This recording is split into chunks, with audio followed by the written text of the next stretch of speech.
Lovely.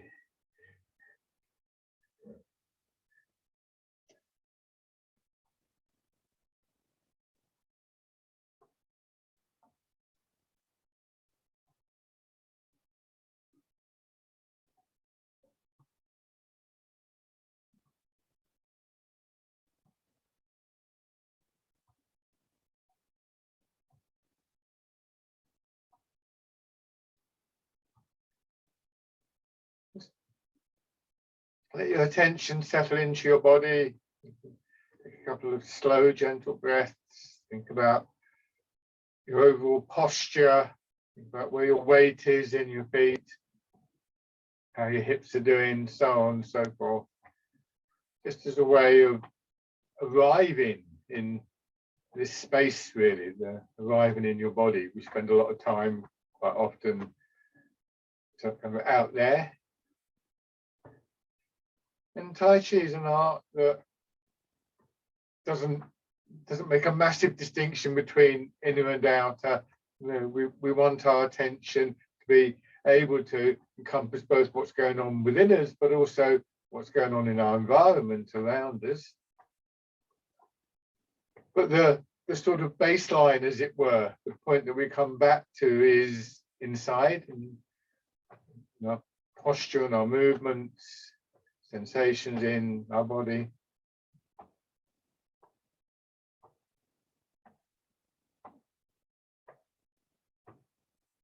Just aware of what movements there are, what you can feel.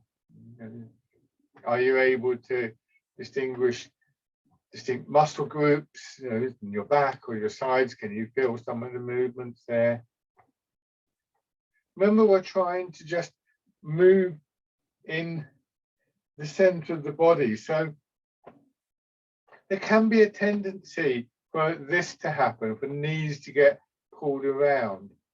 And over a period of time, it's a tricky one, this one. But the remedy is generally seen as being a movement of the leg out. So if I turn in here and I rotate my knee out, you see it's gone back into line. And then I do the same thing here. And what I try to do is do that at the same time as I'm turning. So it's a bit like if you were in a river and you wanted to stay in the same place, you might swim or row a boat into the current at the same pace it's pushing you back. That takes a bit of doing. That takes a bit of time for the muscles to condition. Another way you can think of this, some people describe it as though you're holding a ball between the tops of your legs, and that might help. From a sort of anatomical point of view, the hip joint is a very mobile joint. So, you know, I can swing my leg around quite a lot. I can kick it back and so on. But as soon as I've got two hip joints to move on, they sort of restrict each other. So what we want to think in terms of here is that if you think about the top of the femur, the top of the leg bone is the ball of the ball and socket joint, and the socket in the pelvis goes over it. And so we want the pelvis to move on the femur. Ideally, the femur itself doesn't move side to side. There's just this little bit of movement on the part of the pelvis. And it is a small movement. It has to be, because it doesn't take long for a little bit of movement here to get essentially held up by this hip no longer able to move. If you move too far, you'll end up pushing your hip out, pulling your knee out, or maybe just pulling your shoulders back. So try and get used to the idea that there's actually quite a small movement here. And if you look at my hand that's on my belly, you'll see it's not actually going that far. And that's a little bit above the hips, of course. So, you know, if I go right down in front of the hips, it's even less movement. But that's all that's required, because as I've talked about before, the movement will gradually build, just as a natural process. as an example, I can find something appropriate.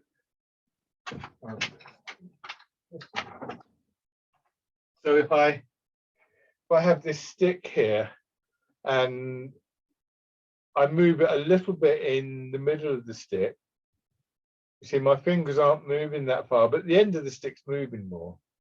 So that's what will happen within your body. You know, by the time the movement quite naturally builds through your body, then by the time it reaches your fingertips, it will be quite a big movement. Plus your arms will swing a little bit from your shoulders. So shoulders nice and loose. Then we want to imagine being in water or whatever image we choose. Just notice the effect that has or not, as the case may be, on your body. Maybe a little bit more of a clear connection, a feeling that you're sort of pulling on your arms rather than just shaking your body and letting your arms flop around. A more defined shape, not stiff and hard, but quite soft in your elbows, your wrists, and your fingers.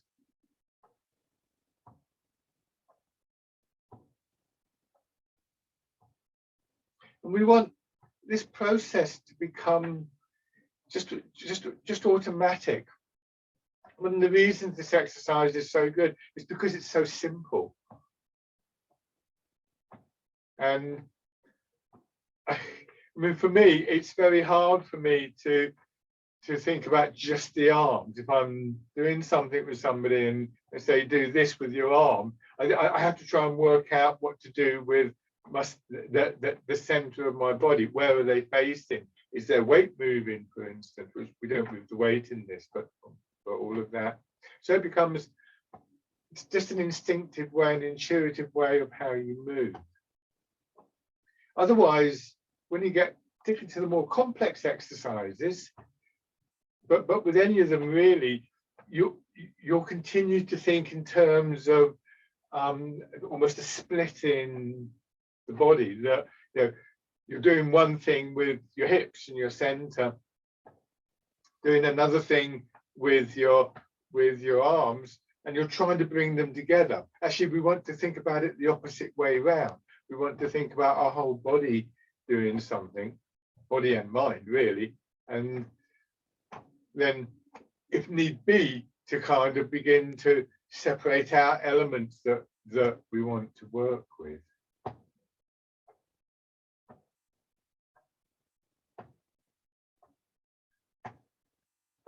This is a very good morning practice. I don't know about anybody else. I think most of us, when we wake up in the morning, it's a bit sort of scatty, isn't it? You know, you have a cup of tea or whatever, and whatever your particular morning is. But there's always this sense that you haven't quite started. For me, anyway. Doing this exercise is actually a really nice way of drawing things together. I quite like to think of the phrase in computing when we defragment our computer, or it's like kind of tidying up a shelf, straightening up the books and so on and so forth. It becomes the sort of initial thing that we do. Everything coming into place, mind coming into body, so on and so forth.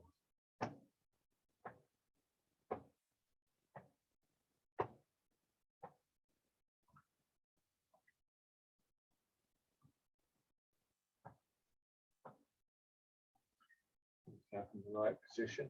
Now just raise your arms a little bit. So you're holding your arms in a position, but one which is relatively soft. So don't sort of hold your arms like this, let your elbows hang down. You will find it obviously using muscles and tendons and ligaments in your arms. But at the same time, as you swing around, can you feel that the muscles of your arms have a softness to them? It's almost like when I do this, I go around, and it's like I stop, but I can feel the muscle kind of overlapping just a little bit, which is good because it means I'm not. If I hold my arms tight, I don't get that feeling. But if I can soften them, then I can start to feel the movement going quite deep into my body, to my arms. Maybe even the same sort of feeling in your bones, so that everything is held in your body, but with a little bit of space for it to move. Shake out. So just standing for a moment. If you wish, just rock your weight forwards and backwards. Maybe you're able to just come into the correct posture. So you want to feel that little bit of pressure in the balls of your feet. And then just allowing your hips to drop back, the pelvis to find its alignment, keeping your body upright, and your shoulders staying in line with your hips. Draw your chin back towards your Adam's apple, which will give you this rolling movement in your head. And you can see, if I hold my hands here, if imagine this hand is like the front and the face. If I do this, then my other hand comes up, and think about this ridge of bone at the back of your skull, just above the neck, the occipital ridge, and that just rises slightly. And just remind yourself of this image of the string of pearls, the pearl necklace. It's a way of visualizing your spine as a long structure of separate elements that are strung together like a pearl necklace, like a string of pearls. And if you can just gently draw out at either end, then you'll straighten up the necklace and you'll separate the pearls. And in the same way, the hips dropping down pulls on the base of the spine, the occipital ridge going up pulls on the top. You're not looking to straighten your spine. The spine should retain very gentle curves, but they will probably become more shallow. So that can affect your back, of course. Remember, there's muscles working between the vertebrae. They'll be being just opened up a little bit. Like everything else in Tai Chi, all of these things should be done very carefully and should be done in conjunction with everything else. This is a classic example where I say, okay, your feet go forward, your weight goes forward, just behind the ball of each foot, jolly good. Your hips drop back and down, but then it's quite hard to bring your weight forwards if your hips haven't already dropped a bit. But it's quite hard to drop your hips if your weight's back in your heels. So all of these things interrelate. Of necessity, we describe them separately and linearly, but actually it's very much chicken or egg. So you kind of adjust one thing and then something else changes, and when that changes you can maybe go back to the first thing and adjust it, or something else. It's an ongoing process, because every time you change one thing within your body, everything's going to respond to that. So always very carefully, very patient with yourself. And then just sinking down a little bit more and pushing up. This really needs to be a movement back with your hips, not a massive movement forward with your knees. There'll probably be a little bit of forward movement with your knees. And this is one reason why we try and say, have your knees above the balls of your feet in that basic standing position. Sometimes it said knees above the toes, but if your knees above the toes, then almost any movement's going to overextend your knees. Sinking down and pushing up. Arms just hanging down by your sides for the moment.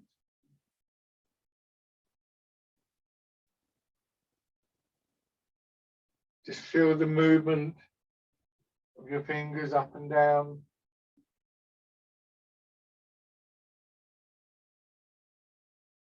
Imagine you've got sort of heavy shopping bags in each hand, and you bent down to pick them up, and then you're using your legs to just raise them off the ground.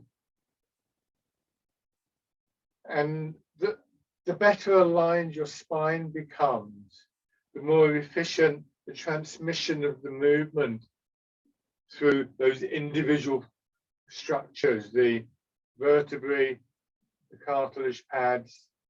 A shallow curve allows them to keep a sense of alignment, whereas a very deep curve means that it's not so easy for a movement to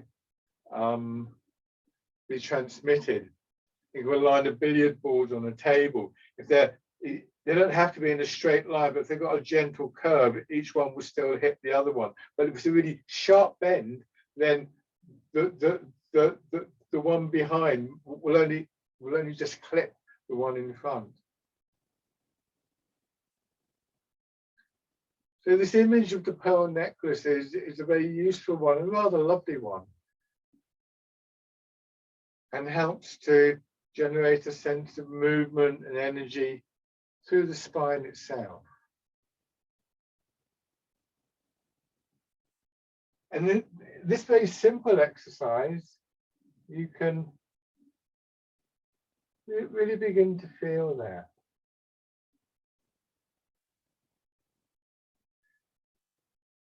So try and focus a little bit on that feeling, particularly in the movements that you're more familiar with. Bring your hand around, feel the movement up the spine, expanding out into your elbows, and then draining away again.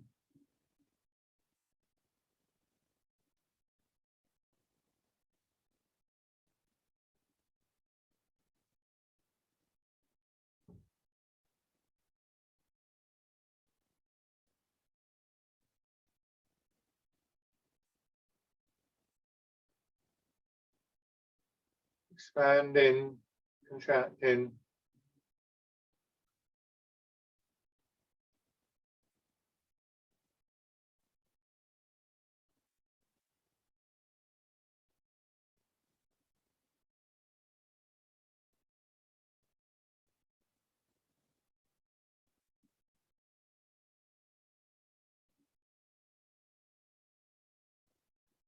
And then change into the wild goose.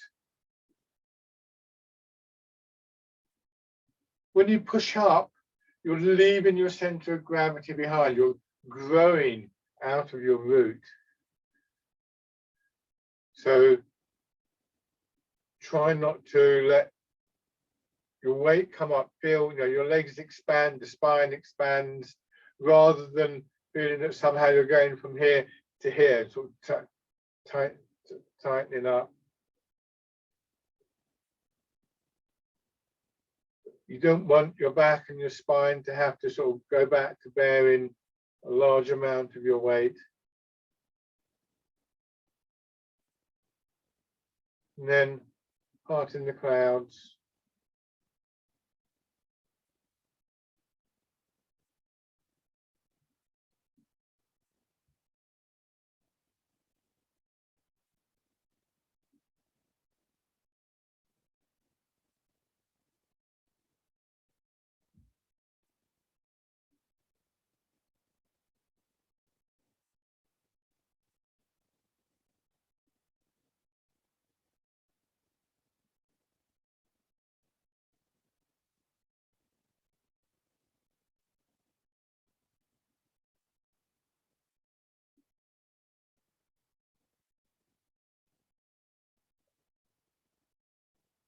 And then dragon plucks the stars from the sky.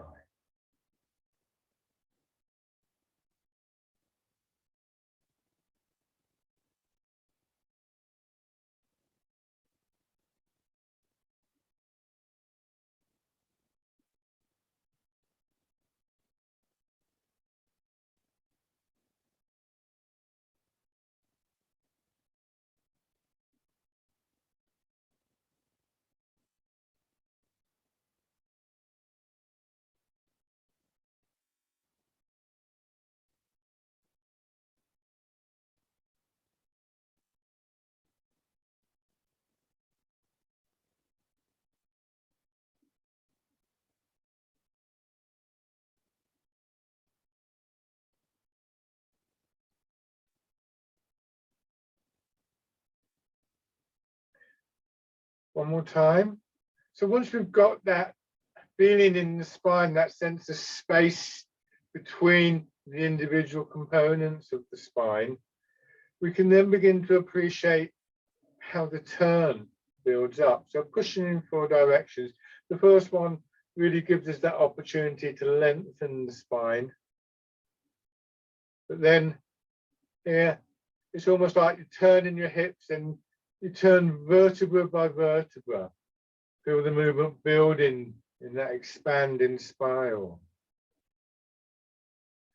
So each vertebra turning just a little bit more than the one below it. Not enough to create a tightening, a stiffening, certainly not enough to put your back out, so not twisting your back up.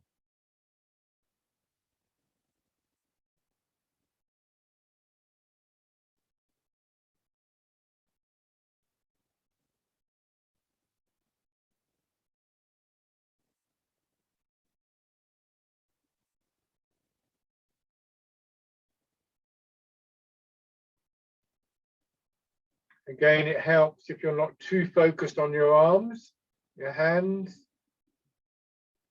Obviously, that requires a degree of familiarity with the movement, but you've all done this exercise before. One of the reasons we repeat these things is because we get past that, oh, what are the hands doing? Which some of that can occupy a great deal of our attention.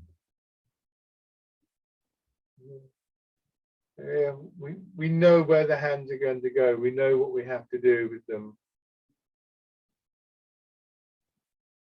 And then interestingly, we realize that the spiraling movement, that expanding spiral up through our spine, seems to extend out into our arms, through our shoulders. If our shoulders are soft enough and responsive enough, so if we're not stiffening up to move our arms, then there'll be a rotation out through the arms. You can see there's a turning, and then when they come back, notice how they do this. I'm going to turn around so you can see this from the side. Slowly rotating. It's not so much a rotation in my wrist, but that rotation should start in the shoulder joint, picking up on the movement from your spine.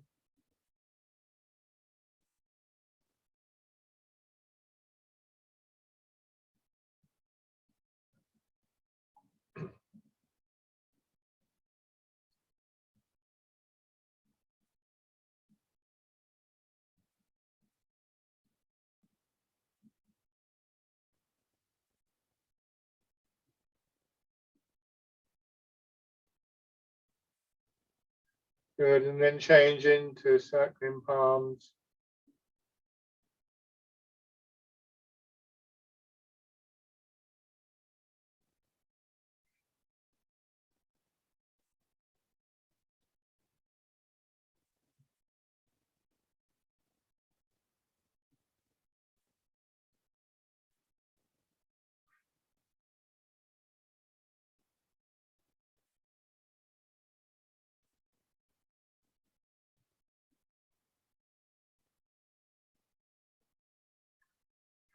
Again, care and attention to the build up of the movement. If it's comfortable, you add the turn.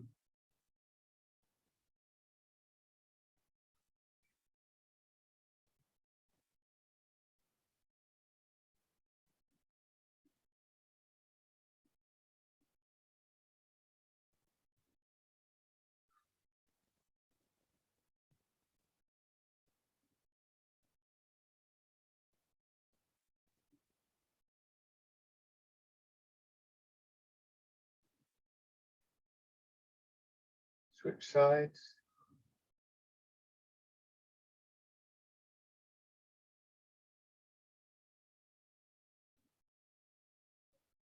Try not to stiffen up in your shoulders and just be aware of that slight sense of a pull from the base of your back on this side.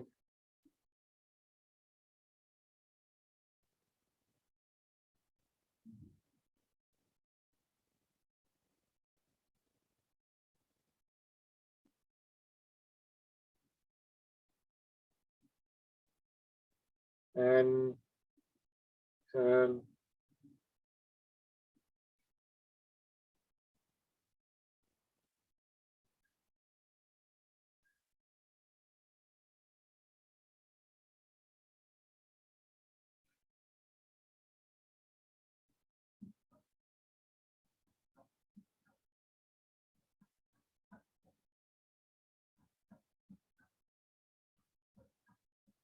Sinking down and then rowing a boat in the middle of the lake. Hips going back, remember. Try and keep that sense of an open, softer, supple quality in your spine. And we do that by using the hips and be very careful about how far we're going to go. You know, as your body tilts and go forwards, you'll reach a point where everything seems to sort of like lock up. And what you really want to try and do is to get a sense of when that's about to arrive.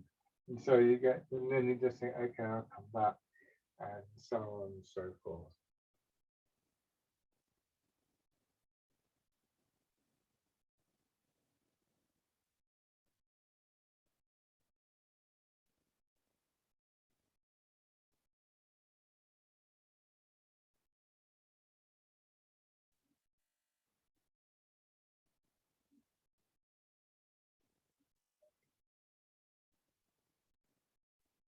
One more time.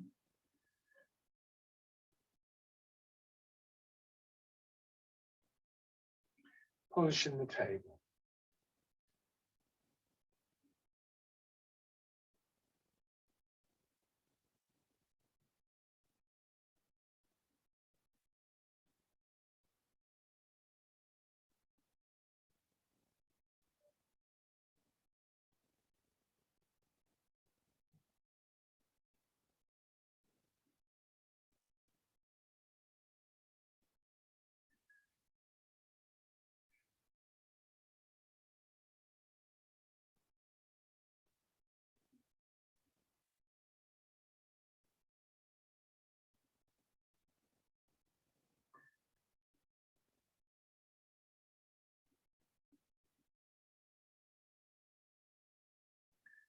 One more in each direction.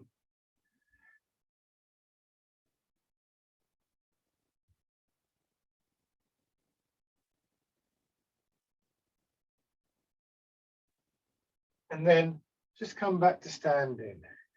And in this central position, we're more likely to get a sense of the overall feel that these different elements produce when they just mix up and blend into each other.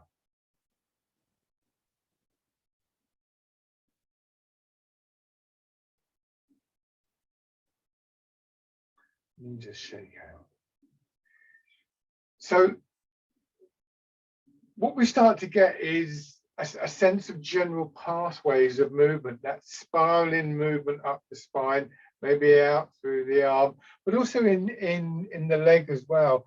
When I was talking about turning and adjusting your leg, effectively what that means is, if you look at my right leg, the one on your left, if I want that to stay in line, the adjustment I have to make is that.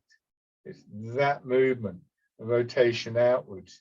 And because it's a rotation outwards, when I do something like pushing in 4 directions, I've got spirals going up my legs, I've got spirals going up my back, and I've got spirals coming out through my arms.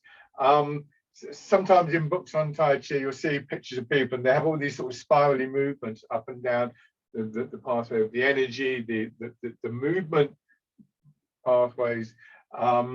And you can begin to see how they all kind of begin to connect up with each other. So when we start to work on things like our physical alignment, like for instance, sorting out the knees, which again, you know, will take a while, we start to create the environment within which we can get a greater sense of the movement, the energy itself, not just a sense that there is movement there, but also how that movement is finding its way through the body.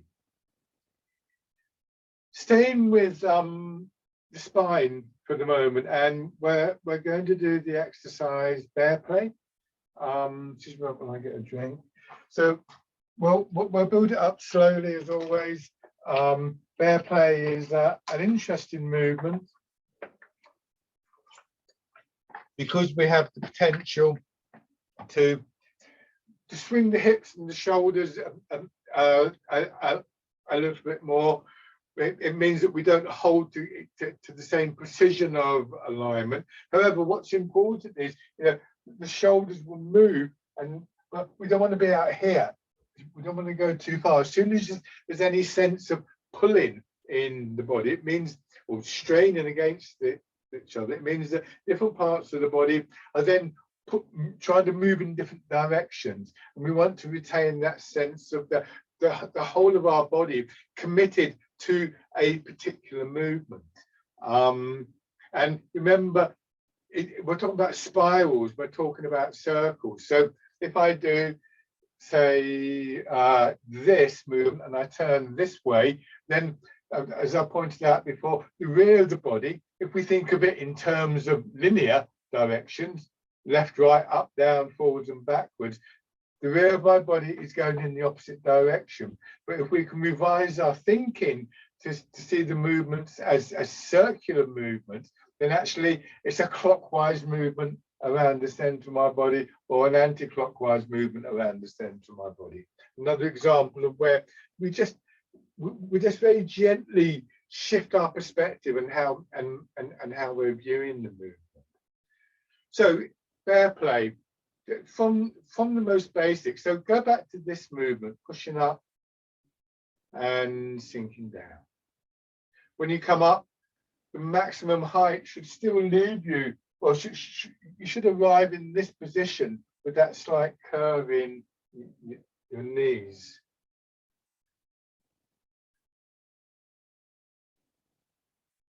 Place your hands just lightly on your shoulders, in front of your shoulder joint.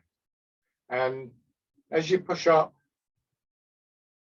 with the elbows being pushed up. So, it's almost like a truncated version of the wild goose. As the elbows are going out, you can feel that movement going up, expanding up through your back.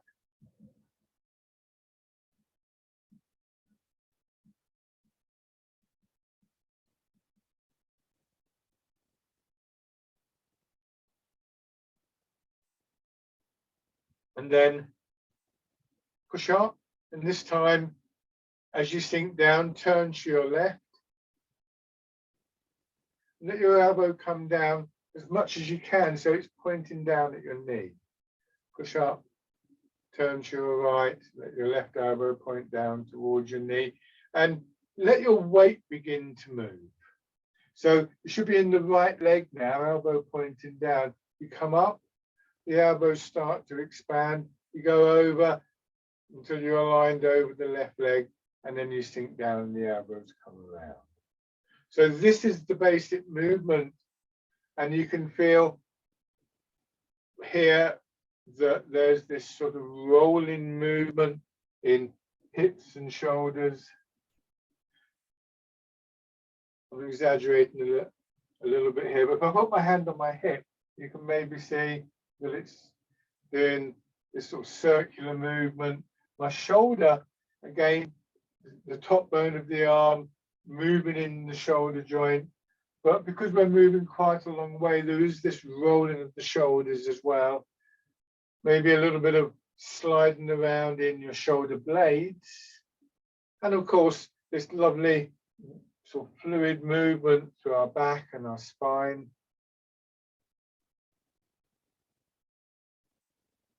And then just let your hand drop out, your hand again in front of the leg, not coming across at all. So as you come down here, just here in that shoulder joint area, there's an opening. There's this just very gentle extension there, and we come across and we have the same thing on this side. So bear play.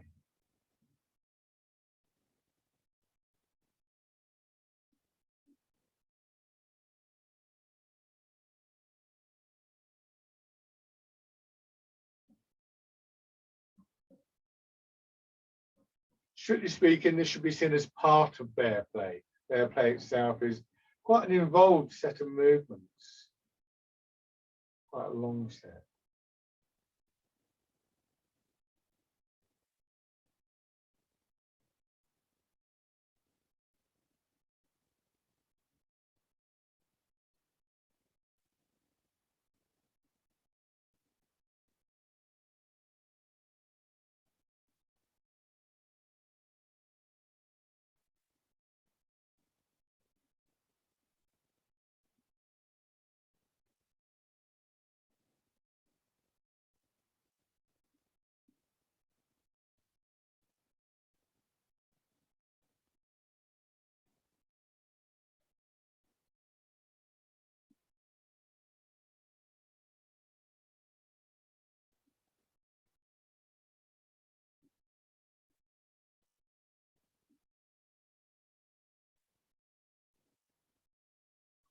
You don't want your hand to go too far from your body either. You don't want to be right out there.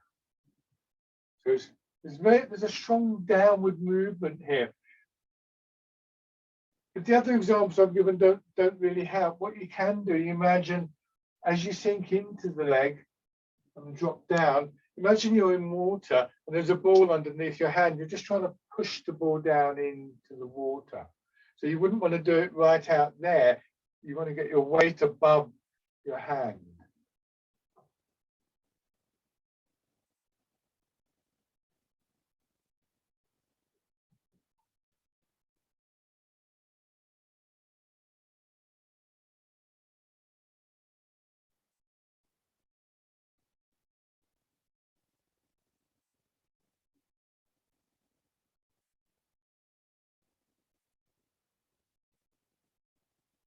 The arm lengthens, but don't lock your elbow out.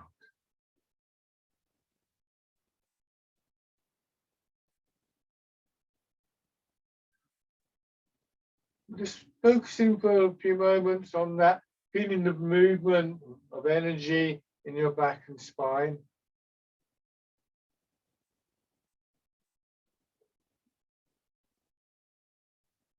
And then just gradually make the movements a little bit smaller and smaller. So less rolling in your hip, less movement seen in your shoulders, smaller movement with your arms, slight movements like turning in your center, hardly any movement of the weight, and yet still see if you can be aware of that sense of movement in your back and your spine.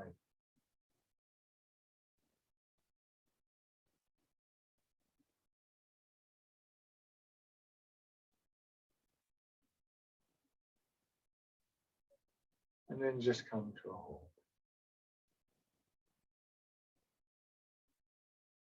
Shake hand.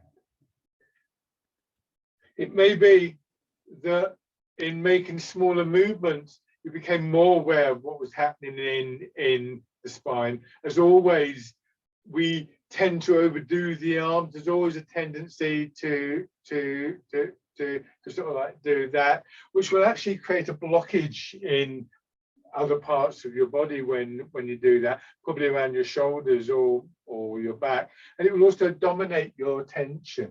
So once again, this shift in how we view ourselves from a kind of fragmented view where the arms and legs feel as though they're separate to something that is more cohesive, more fluid. The energy is a part of that, because the energy moves in a very fluid, very water-like way. And some of this is really about that change in awareness. So now 1 foot forwards, hip width across your feet, so you can get that sense of your pelvis dropping down between your legs, and just transferring your weight, giving yourself a moment on each leg just to settle in.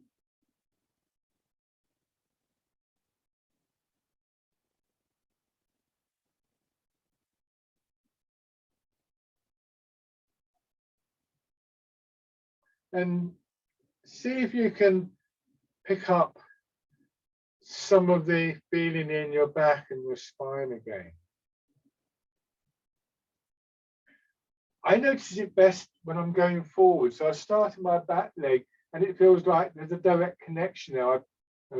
I push with the leg and it creates this movement that goes up through the spine, through the small of my back and so on and so forth. It's not so clear to me when I move back. I can feel it a little bit, but it's more immediate, I think, when I move forwards.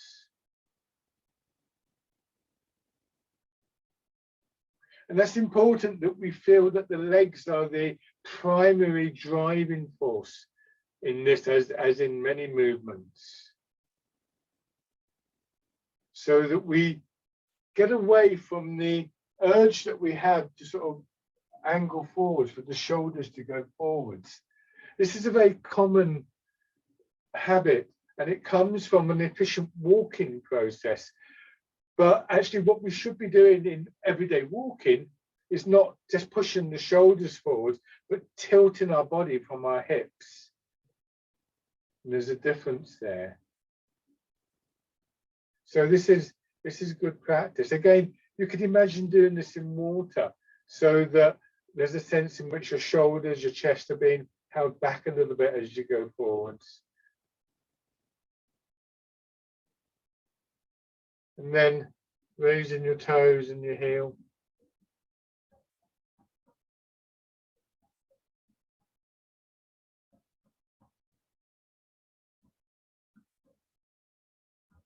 Remember to really get that sense of movement and energy flowing through your spine.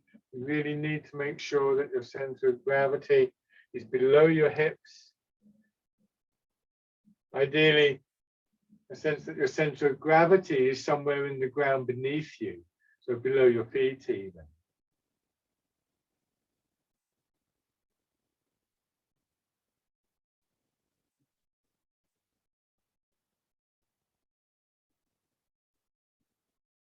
Stepping in.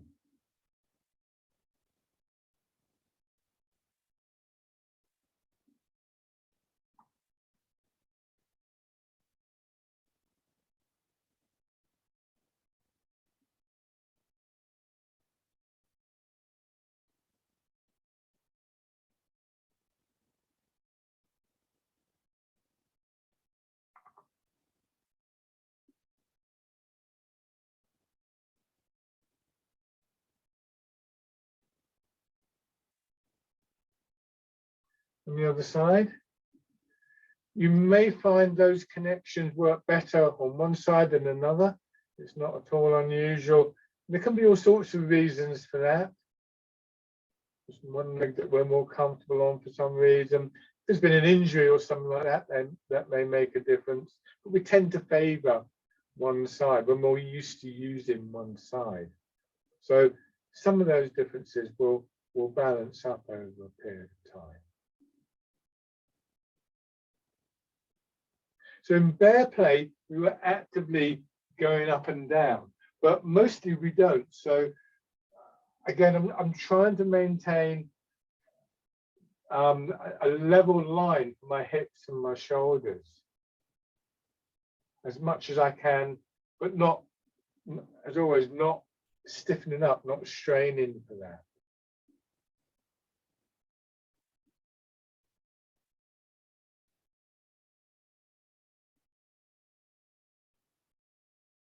Raising your toes and your heel.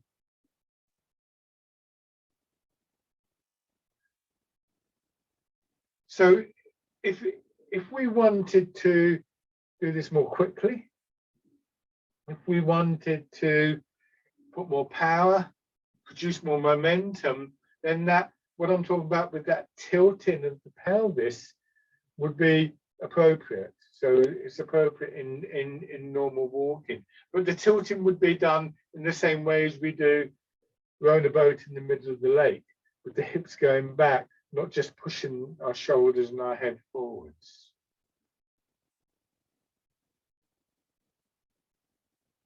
Stepping in.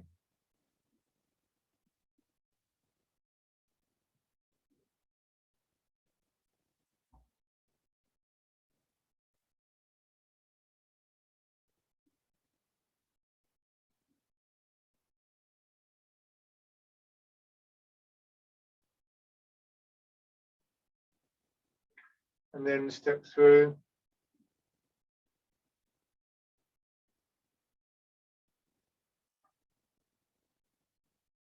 Again, just remind yourself of that feeling of movement through your back and spine.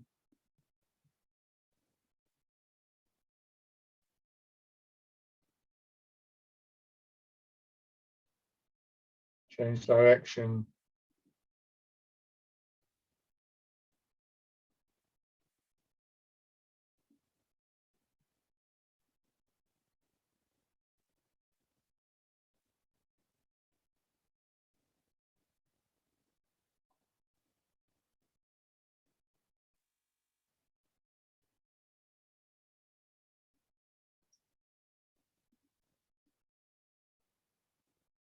Good, and then shake out.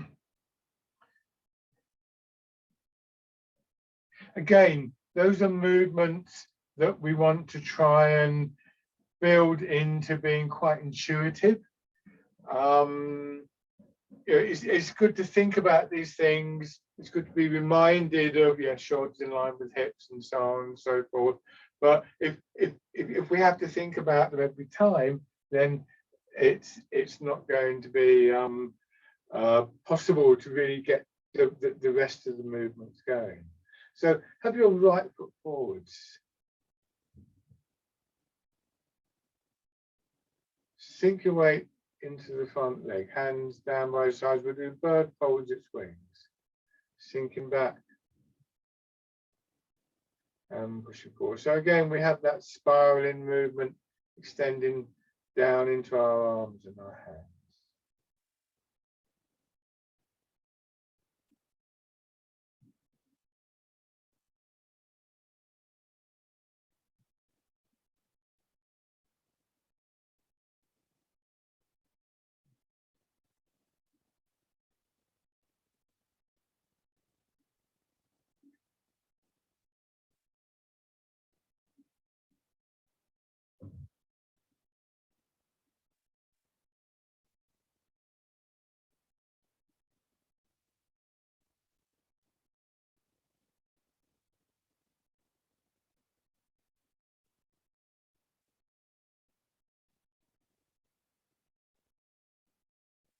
And then fisherman castanet.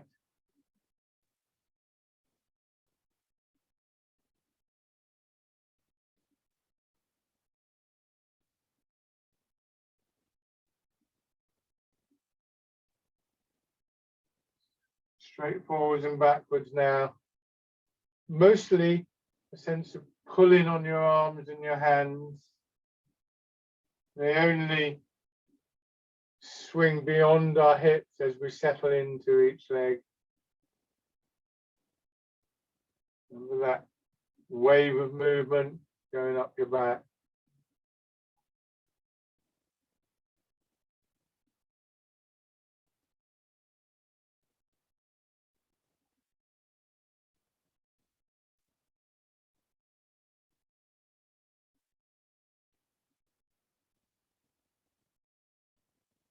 And then pushing a wave.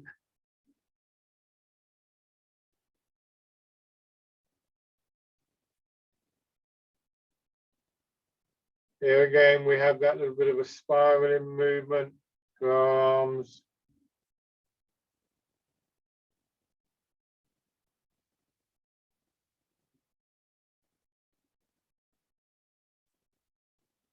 Remember, these are all very much internal movements. So we start off being aware of them through, if you like, externalized movements, quite big movements, turning the center or something like that.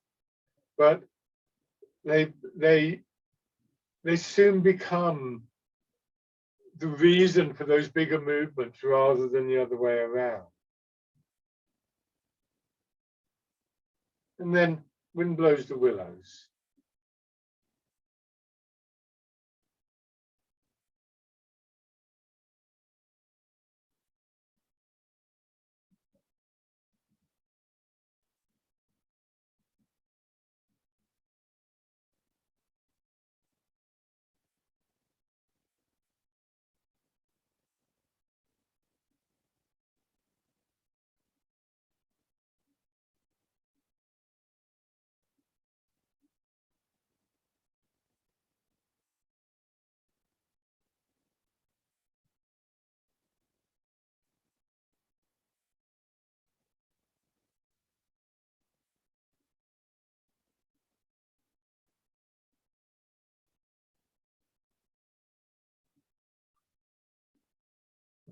Okay, shake out.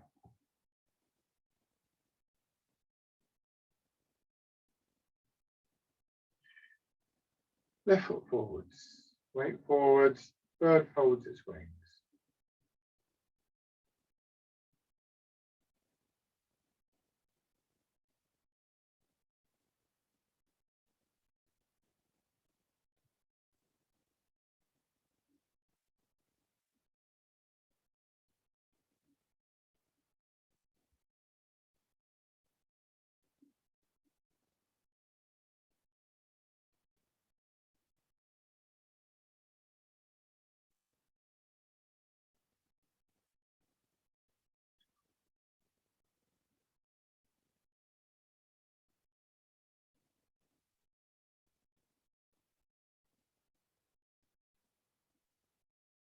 And then fisherman cast the net.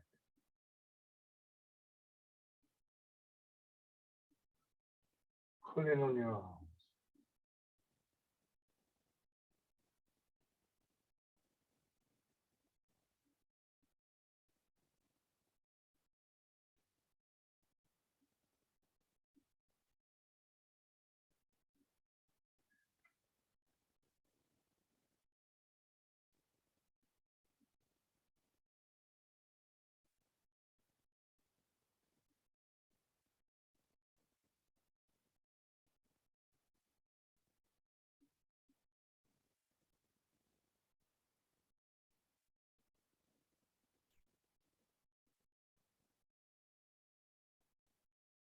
Pushing away.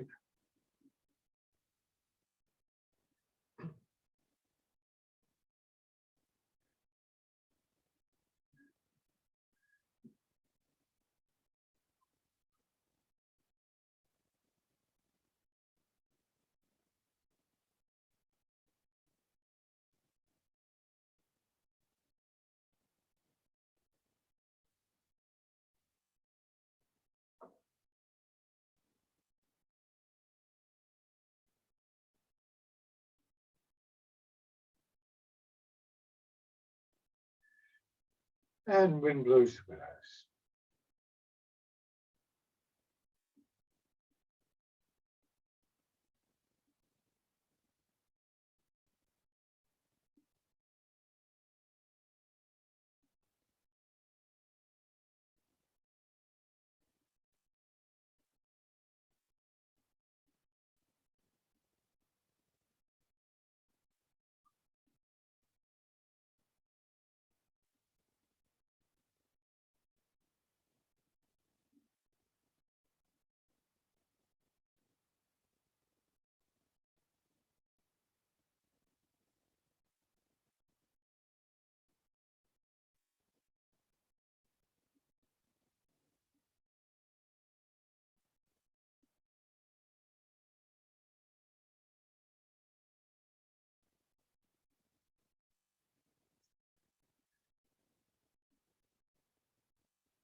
Good.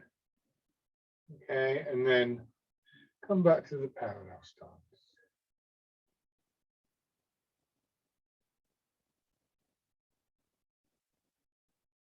Give your legs a little shake. Oh, good. Rubbing your hands together.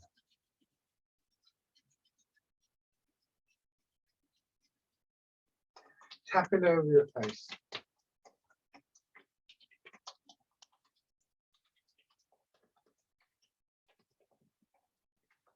Over your head and neck.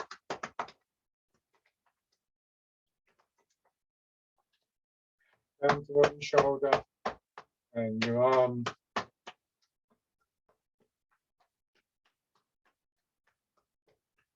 The other side.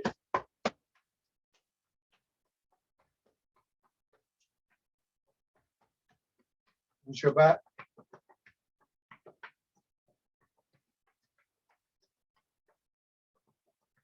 Around your hips.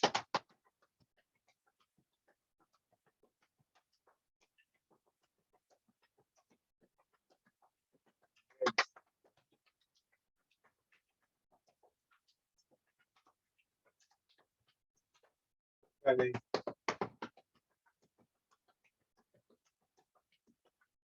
The upper part of the chest.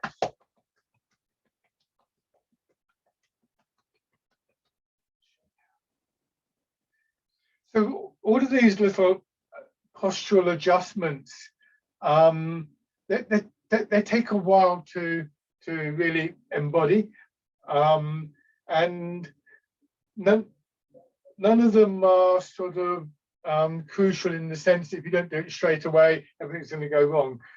So we build them up slowly. The way to do it is to try and identify what's the appropriate one for you to work on. It might be your knees, or it might be, oh, hold on, you know, I haven't got the pelvis right, I haven't got the movement there right.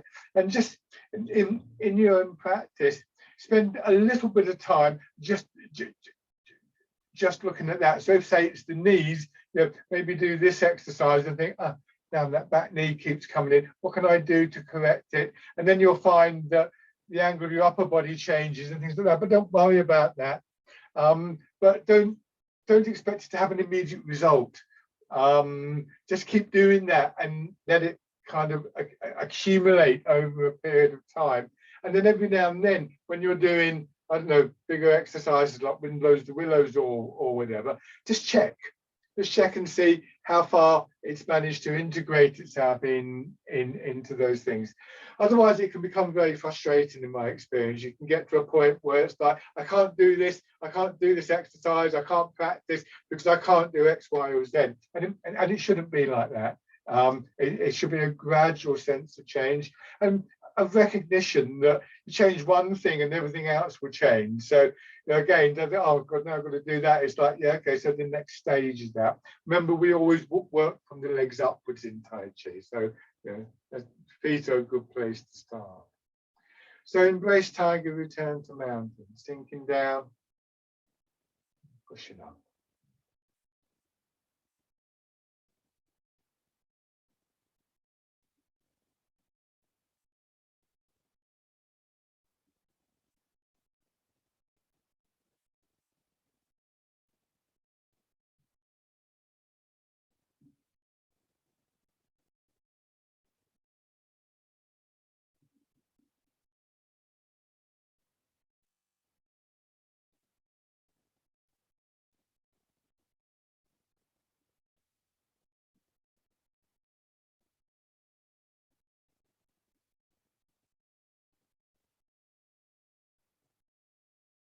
One more time.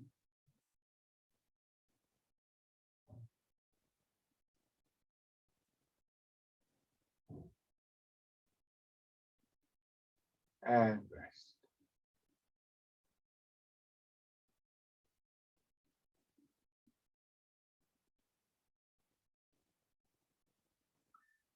Okay. Thank you very much, everybody. That went really quickly for me.